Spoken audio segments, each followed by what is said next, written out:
অযোধ্যার রাজা দশরথ বহু বছর সন্তান লাভের জন্য প্রার্থনা করেছিলেন। অবশেষে যজ্ঞের মাধ্যমে জন্ম নিলেন ৪ পুত্র। তাদের মধ্যে জ্যেষ্ঠ ছিলেন রাম। ছোটবেলা থেকেই তিনি ছিলেন শান্ত, সত্যবাদী ও সকলের প্রিয়। গুরুদের কাছে শিক্ষা নিয়ে তিনি হয়ে উঠিলেন আদর্শ রাজকুমার। সময় এলো তার বিবাহের। মিথিলার রাজা জনকের কন্যা সীতা স্বয়ম্বর সভায় শিবধনু ভঙ্গ করার মাধ্যমে রামকে স্বামী হিসেবে বেছে নেন। অযোধ্যায় ফিরে আনন্দে ভরে ওঠে রাজপ্রাসাদ। কিন্তু সুখ বেশিদিন স্থায়ী হল না। রাজা দশরথ সিদ্ধান্ত নিলেন রামই হবেন অযোধ্যার রাজা। ঠিক তখনই কইকেয়ী এক পুরনো বর দাবি করে বসেন। তার দাবিতে রামকে ১৪ বছরের বনবাসে পাঠাতে হবে এবং তার পুত্র ভরত হবে রাজা।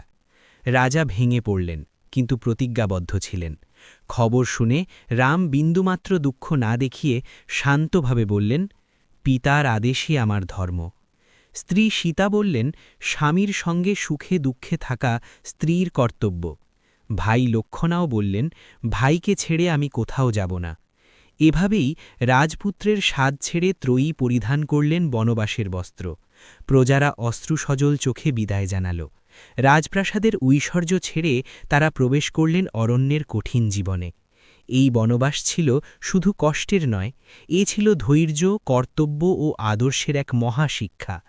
রাম দেখালেন, সিংহাসন নয়, ধর্মই সর্বোচ্চ। ক্ষমতা নয়, সত্যই আসল শক্তি।